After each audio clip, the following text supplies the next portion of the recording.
This is Doxy Mom, and welcome back to my channel. If you haven't done so already, I greatly appreciate if you hit that little red subscribe button. You can ring the bell for notifications, and if you like this video, just give it a thumbs up. Well, I've got Miss Valentine and I. We're going to bring you the news, but before we do, I just want to show you a couple more of my little Doxy dogs that I just finished up.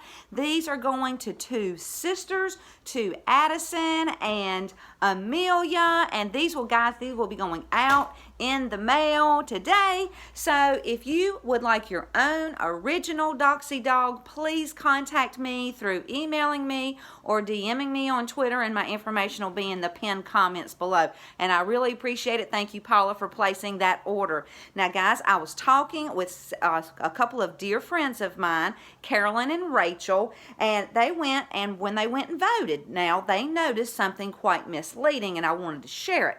Now, we live in North Carolina, and this may not be happening in other states, but on the North Carolina ballot, of course, you vote for President Trump. His name is listed first, then Biden's name is listed right under, and then as you go down, the Republicans on the top, the Democrats on the bottom.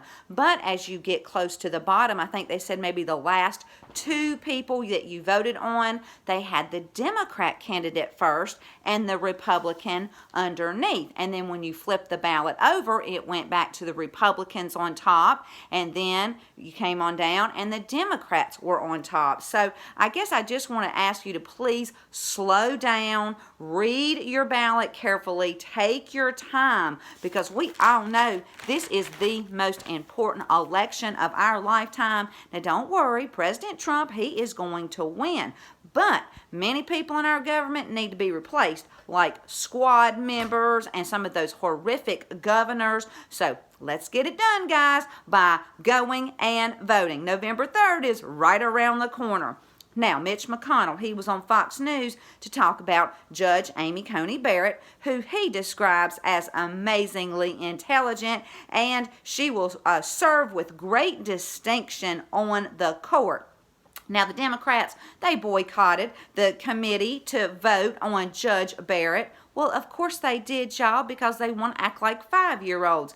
Anyway, McConnell said without the Democrats, it made the meeting a whole lot shorter. And Lindsey Graham, he was on Fox, and he said under the committee rules, you need 2 minorities to conduct business. But Lindsey, as the chairman, says that he was going to waive that rule, and they'll report Judge Barrett out. She'll go to the floor, and hopefully by Monday or Tuesday, she'll be on the court. Now, Lindsey said Judge Barrett did an outstanding job representing herself, and she deserves better. And guys, of course, she certainly does deserve better, but the Democrats, they want to play their little games, and it doesn't matter because they advanced her nomination, and Judge Barrett will soon be Justice Barrett. Lindsey then says that the mainstream media is an extension of the Democrat Party in this campaign, and they certainly are. And guys, some of those in the media will one day be in prison. And I'll leave a link. Now, our favorite letter of the alphabet has been posting like crazy because he's been getting attacked. But I just want to share with you a couple of posts, and I will link the research link. That's the only place I can find them right now. But in post 4908, it says sometimes you can't tell the public the truth. You must show them. Only then will people find the will to change. Crimes against children unite all humanity, cross party lines, difficult truths. And then post 4915 says a deep dark world is being exposed. The truth won't be for everyone. Have faith in humanity. And then 4916 leads you to a New York Post article where Joe Biden is kissing his granddaughter on the lips during an Iowa rally. It says inappropriate, sick to you, normal to them, dark secrets. And then in post 4934, he takes us to a Fox News article entitled Hunter Biden Business Partner Calls Email Genuine, says Hunter sought dad's advice on deals. Tony Bobulinski was listed as the recipient of an email published by the New York Post that appeared to detail a business arrangement involving a Chinese company and members of the Biden family Well, Tony has confirmed that the email is genuine, and that Hunter frequently talked with his dad about business, asking his sign-off or advice on various potential deals. Yet Joe Biden says he never talked to Hunter about his business. And guys, that's a huge lie and not the only one he's been telling, because SV News tweeted this out. Breaking, Tony Bobulinski says he will turn his electronic devices and records of business dealings with Hunter and Jim Biden over to the FBI. In tweet, Chuck Colesto tweeted, breaking, Fox News alert, ex-Hunter Biden associate Tony Bobulinski speaks to press before attending debate as guest of President Trump. Well, isn't that interesting?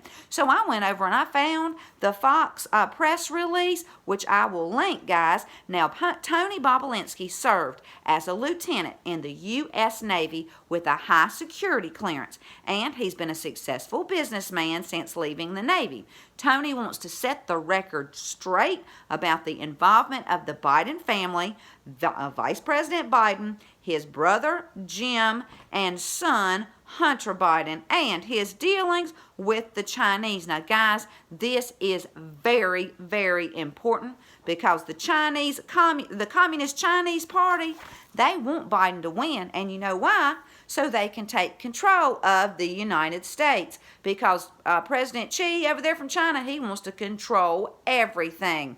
Anyway, Tony says he's heard that Joe Biden said he's never discussed business with Hunter, and that is false. Tony's directly dealt with the Biden family, including Joe Biden. Tony says everything that he is saying is corroborated by emails, agreements, documents, and other evidence, and the American people can decide for themselves. Then Tony shows phones and devices he has with evidence, and Tony was told by someone who was also involved in this matter that if he went public with this information, it would bury all of us, the Bidens included. Tony says he has no wish to bury anyone, and the few political contributions he's made in his lifetime has been to Democrats. But he's a patriot and a veteran, and he needs to ensure that the true facts are out there. Tony met with Joe Biden, and they discussed the Bidens' history and their business plans with the Chinese. After that meeting, Tony had numerous conversations with Hunter and his brothers regarding starting a business, which they were going to do, and they did, and they were going to call it Sino-Hawk. Sino representing the Chinese side, and Hawk because it was Beau Biden's favorite animal. And in one of the emails, Joe was called the big guy. And it was made clear that Joe Biden's name was never to be mentioned. Hunter was paranoid about keeping Joe's involvement secret. Now, funds came from China, and Hunter wanted $5 million of those funds to go to himself and his family. Well, of course he did. Well, Tony objected to this, yet Hunter said the Chinese were really investing in the Biden family. Can you say boom? Now, Tony told Hunter that Sino-Hawk couldn't be his personal piggy bank. Well, Hunter didn't like that even a little bit, and Tony found out later that the Chinese sent the $5 million to entities affiliated with Hunter Biden. Tony will be meeting with the Senate committee members today about all of this. He'll be turning all his devices over to the FBI, and all I can say is God bless this man for being honest, for being a patriot, and I'll leave a link. Now, I'm sure you all watched the debate last night, so I won't get into everything, but I just love it when President Trump kept asking Joe who built the cages, because that's been a big lie. People have been believing that Trump built those cages, and we all know that Obama did. And then I loved it when President Trump mentioned the laptop from HE double hockey sticks. And then when he actually called Joe the big guy. Did you catch that? And I also want to share one tweet that I just found right before I came on here. Am a Black Patriot tweeted this out. I can't believe Joe Biden looked straight into the faces of the American people and told us we did not lose our health insurance because of Obamacare when I and millions of Americans no longer have any health insurance. That still is the biggest insult of the debate and tweet. And guys, I'm telling you, we know Joe Biden is a liar. He looked to me kind of frail and doing a lot of stammering. And, you know, body language goes, she can tell us all about that. But all I can say after the debate is, don't you just love our wonderful president? And I'm going to leave you with Psalm 112, verses 4 through 7 that say, even in darkness, light dawns for the upright, for those who are gracious and compassionate and righteous. Good will come to those who are generous and lend freely, who conduct their affairs with justice. Surely the righteous will never be shaken. They will be remembered forever. They will have no fear of bad news. Their hearts are steadfast, trusting in the Lord. Well, if you like this video, please give it a thumbs up. Thank you so much for tuning in. Until next time, this is Doxy Mom, and God bless you all.